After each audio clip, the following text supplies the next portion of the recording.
Good morning, children. So let's start with our syllabus for final term exams in English literature. So by looking the picture you can find out some interesting chapters there really. This is the Mysterious Visitor 1 lesson 15. But before starting the chapter, let's go through the syllabus for the final term. Please take out your notebooks and write down somewhere. Don't rely only on the phone. Please write down somewhere in your notebooks. In the beginning of the notebook you can write, beginning means now beginning of final term exams. Yes. On the top write English literature syllabus for final term exams which are going to be held there in February. From the reader book we are having 3 chapters. Number 1 is lesson 15, The Mysterious Visitor 1. Lesson 16, The Mysterious Visitor 2. Lesson 18, The Voice of Conscience. From the novel we have 3 chapters. Lesson 8, Hard Times. Lesson 9, The Good Gentleman and His Grandson. Lesson 10, My Last Home. So these 6 chapters are there for our final term exams. So we are going to start with lesson 15, The Mysterious Visitor 1. Okay, so let's start with this chapter. This is really very interesting, both the parts. So here is the picture of the mysterious visitor. So let's see. The Mysterious Visitor 1, Part 1. So beta, this is an extract from H.G. Wells' novel, The Invisible Man. See, the name itself is telling you the invisible man.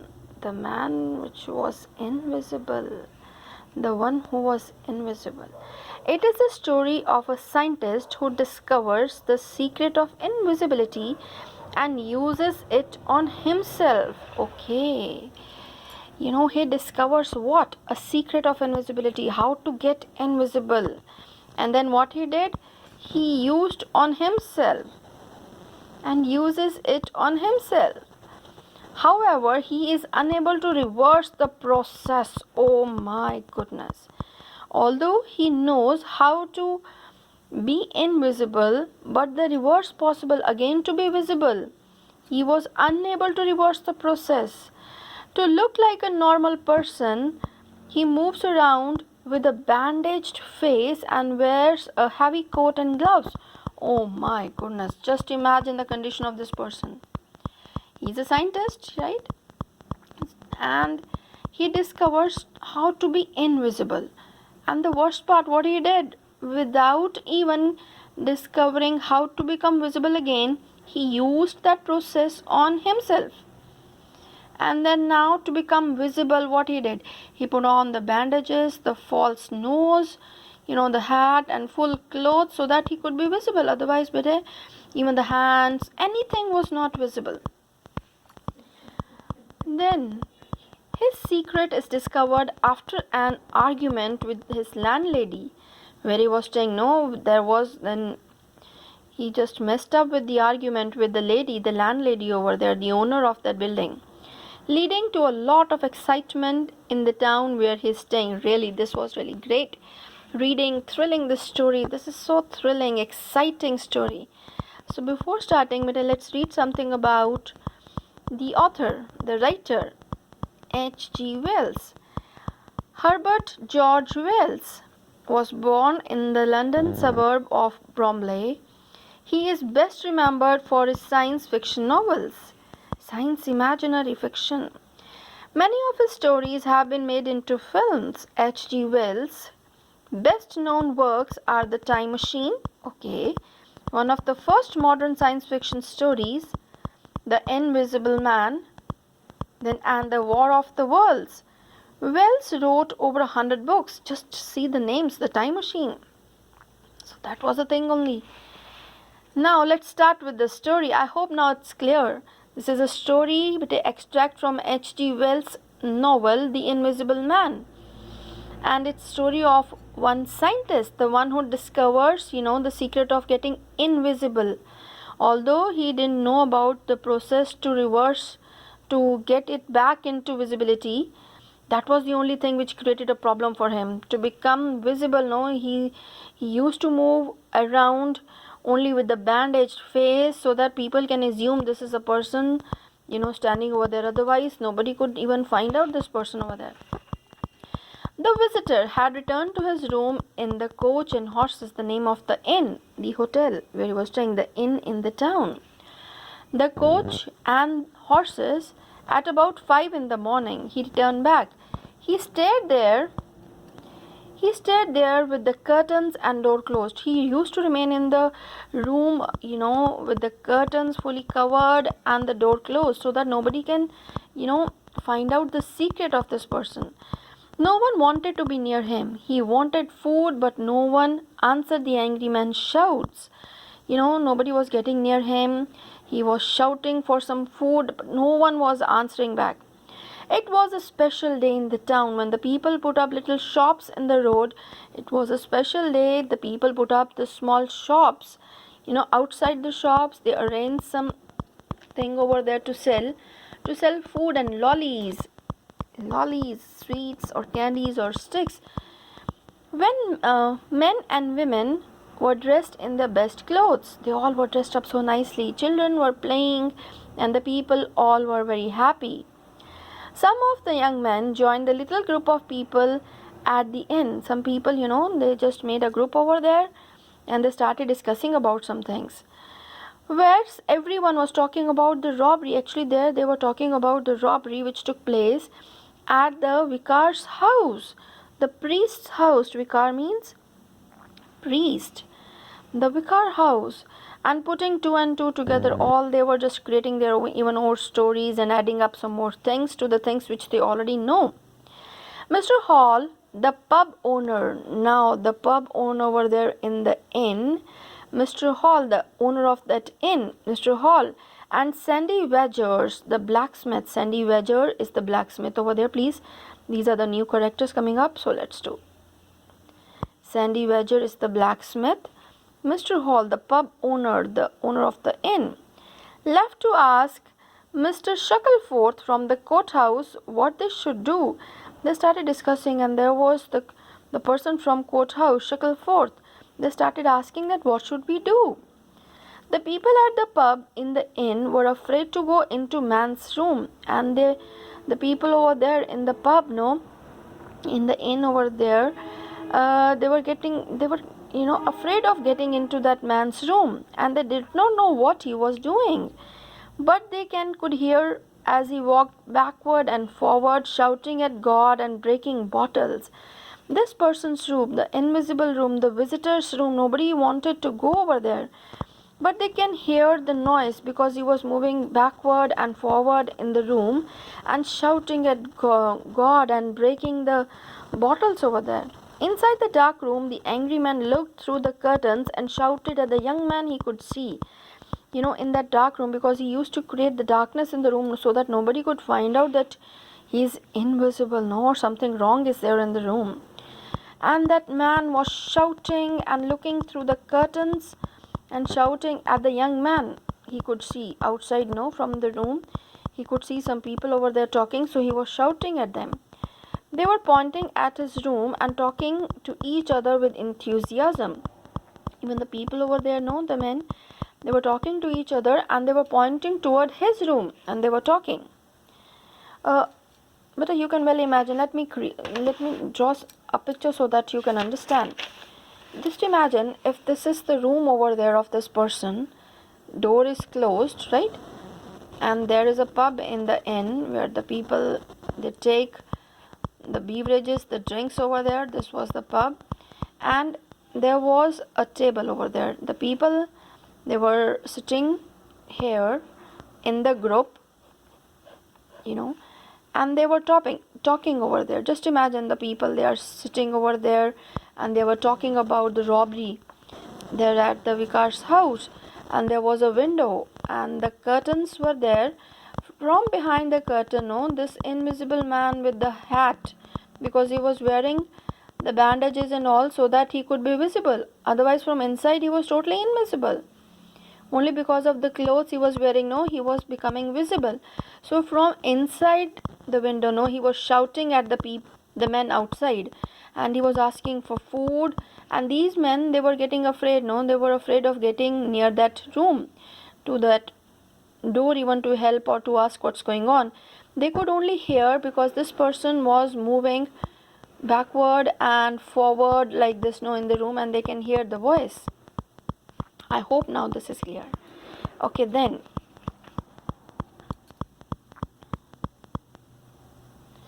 yeah. Inside the dark room, the angry man looked through the curtains and shouted at the young man he could see. They were pointing to his room, talking to each other with enthusiasm. He shouted again because no one would bring him food, and because he was feeling hot in his heavy coat. One thing, beta, he was shouting, because no one would bring him food. And the other thing was because he was feeling very hot in his heavy clothes, because the only purpose for wearing these many clothes was that he could be visible. There were many broken bottles in the corner of the room. At about 12, he opened his door and shouted for Mrs. Hall, the owner of the inn. He started shouting. Some people in the drinking room started looking for her. After a short while, she came with the paper, saying how much he needed to pay. He came only with the paper, not with the food or anything else. He started asking from this person in the room, and that this is the amount you have to pay, that you are shouting my name only because I think you want to pay me my bill. You want to pay me before you leave, do you? She asked. Okay, you're calling my name only because I think you want to pay my bills. What is the reason that you did not bring me food? Do you think I can live without eating? He shouted, this person, the visitor. He started shouting at Mrs. Hall and said that, what is the reason that you didn't bring me food? You didn't give me even food, and do you think that I can survive without food? What is the reason that you have not been giving me my money? And now this lady is asking from him that, okay, what is the reason then why you're not paying me my bills, my money back? Money, better, for living there in the inn, in the hotel, eating food and all? Asked Mrs. Hall. That is what I want to know. You can't be angry that your food is late when you are 5 days late in paying me. And even she told that you can't ask me for the food because you didn't pay for the last 5 days. The visitor shouted at God again. And see now, and the lady is asking, and I want you to keep your shouting and your talking to God to yourself. And please keep whatever you want to talk to God to yourself. Don't say to me. The visitor became more angry. The people in the drinking room who were looking on encouraged Mrs. Hall, who was winning the argument. They started encouraging that you are correct. You keep on asking. Look here, my good woman, he said. Now, he wanted to please her. Do not good woman me. Good woman me means, saying to please somebody, you want to say some good words. So do not good woman me. He said, please don't, good woman, don't say me any good word. My money has not come, but I have some in my... Okay, now the visitor is saying, my money has not come, but I have some in my pocket, he said as he put his hand in his pocket to get some money.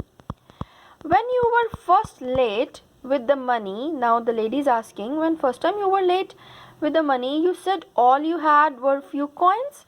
That time you said that you have only few coins. I was able to find some more, he answered. Then the visitor said, no, now I'm able to find some more coins. And where did you find it? Asked Mrs. Hall. Mrs. said, from where did you get the money? This made the visitor very angry. What are you trying to say?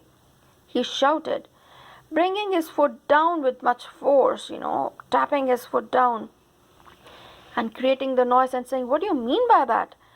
I want to know where you were getting that money before I get you any food or do anything for you. Now she was she was doubtful that from where this person is getting the money. You must tell me one or two things I do not understand. But because she must have seen some suspicious things about him. That is only over there because he was invisible. In the room only she can find out something is going on. Very secret things are going on in the room. Because the lady wants to ask few questions. She said that I want to know something. I want to know, what are you doing to my chair?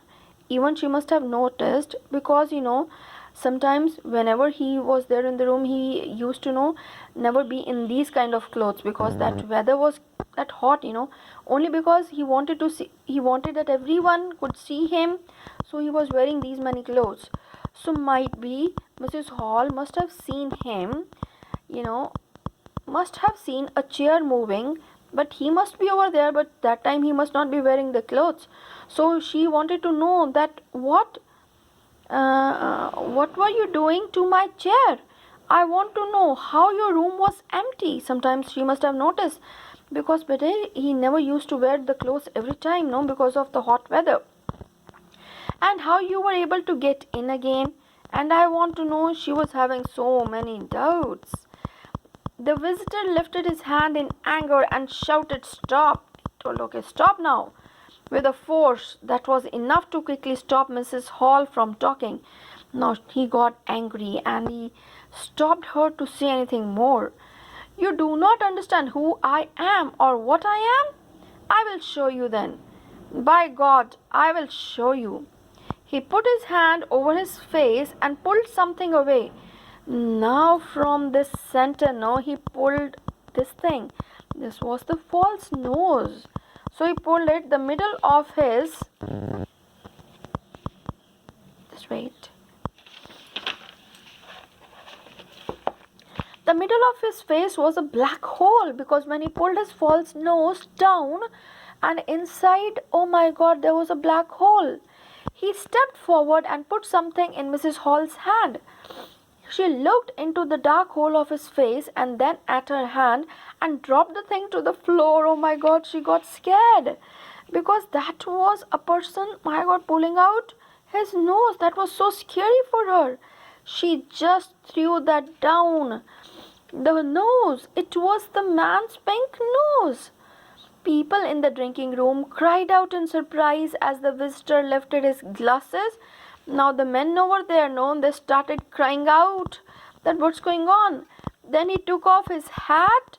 Fear filled the room as he pulled at his false hair and bandages. Oh my God, that created such kind of a fear, because he started pulling off all the things over there. You can well imagine. The truth was becoming too much to take. Please underline. Oh my God, nobody could believe that what's going on. They all wanted to know that who this visitor was, but this kind of a thing they never even thought of. Mrs. Hall cried out in fear and left the room. All the others wanted to see what this stranger man looked like, but now there was nothing to see. No face and no hair. Bandages and false hair were flying across the room, just imagine. And all the people in it were running to get out of the front door of the pub. They all wanted to come out. They started feeling that this person is a ghost. The man they all had waited to see was a man without head. People on the road could hear the shouting. When they looked up the road to the coach and horses, they were seeing people fall over each other trying to get out of the door. Yeah, all the people inside the inn, they wanted to come out only because they were so afraid of this person. In a short time, 40 people or more were at the door trying to see what was going on. Outside the inn, 40 people, they gathered to find out that what's going on inside the inn. There were the people who were selling lollies, the entertainers, boys and girls, well-dressed men and women, old people and poor people. They all wanted to talk. At the same time, no one was listening. They all were asking, okay, what's going on? Who was there? Why there is a noise? Everyone was speaking. A small group was helping Mrs. Hall, who had collapsed again, and Mrs. Hall fainted again, because she could not believe her eyes that what she has seen just now. There was no noise from behind. There was a noise from behind. The people moved to one side for 3 men who were walking confidently towards the pub. 3 people, they wanted to come inside. And these 3 were, first was Hall, very red in the face, totally angry, and Then Mr. Bobby Jeffers, the policeman, Mr. Bobby Jeffers, and then the Wedgers. They were coming to take the visitor to prison, and they all were so firm that they are going to take the visitor. But let's go through the pictures so that you can find out. See the pictures given over there. Here the visitor is talking to Mrs. Hall. This side he started taking off the things. He kept the nose over there, and Mrs. Hall got scared.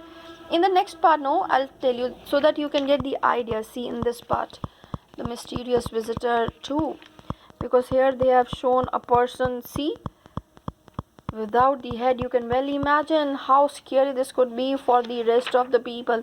Oh, just see, because he took off all his bandages, the false nose, the hairs and everything. Now in this part you will come to know he started taking off his clothes. Just imagine the pictures over there. Really interesting. This is going to be very, very interesting. But before starting part 2, let's see the question answers. The back exercise first in this video. Here we have comprehension, true, false. The angry man looked through the curtains and shouted at the young men. True. The visitor offered to pay Mrs. Hall when she went to him with the bill. No, because he was asking for food. Mrs. Hall wanted to know what the visitor had been doing with her table. No, chair. So this is also false. When the stranger took off his bandages, his head became visible. No, false. Mr. Wedgers was the town policeman. No, Bobby Jeffers was the policeman. So this is also false. Only the first is true, the rest all are false.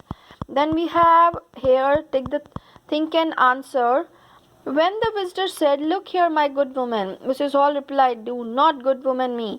What do you think the visitor and Mrs. Hall were trying to do? So this is the C part which is correct. The visitor was trying to calm Mrs. Hall down, but Mrs. Hall did not want to be fooled again by the visitor. Okay. Why do you think visitor suddenly started to take off his bandages? This I find both B and C part correct. He wanted to show Mrs. Hall that he was invisible, and he wanted to scare Mrs. Hall. Both the things are. So both B and C. On the next part, we are having the fill-ups over there, word study. They have given the options, and whether you have to find out accordingly. Okay, so let's start. People gathered in a theater to watch a movie. Audience. So one word. A noisy group that cannot be controlled. Mob. A gathering of people in a church. Congregation. People watching a fight in the street. Onlookers. People gathered in a stadium to watch a game. Spectators. Then we have the matchups. Yes, the meaning, the idiom. An idiom is a group of words which together have a meaning that is different from the meaning of the individual words. Some idioms are given below. Match them to their meaning. So let's see. Behind someone's back. Yeah, without someone's knowledge or consent means permission. A piece of cake. Something that is very easy. Turn a deaf ear. To ignore. Back to the wall. To have no other choice. Lie low. Without someone's knowledge or consent. Here they have given putting two and two together. Please underline, putting two and two together is an idiom, and it means being aware of some facts which one then connects to arrive at the conclusion. They were putting they were putting two and two together. They were just discussing in the inn, some people over there, about the robbery at the vicar's house. You got it? I'm just going to keep it here so that you can do. Now we are having the fill-ups. You have to use these idioms by just changing few things in the verb. The mysterious visitor turned a deaf ear to Mrs. Hall's questions. Getting through the entrance exam will be a piece of cake for Anya. One should not talk ill about anyone behind his or her back. After escaping from the prison, the thief decided to lie low for a few days. Dhruv had his back to the wall after all his investments failed. But a back to the wall means to have no choice. And the bank refused to give him a loan. So this is that. The meanings are given over there, okay? Behind someone's back, without someone's knowledge or consent means permission. A piece of cake, something that is very easy. Turn a deaf ear, to ignore. Back to the wall, to have no other choice. Lie low, to hide, not attract attention. So this is all in this video. So in the next video, we are going to do the question answers. Thank you. God bless you.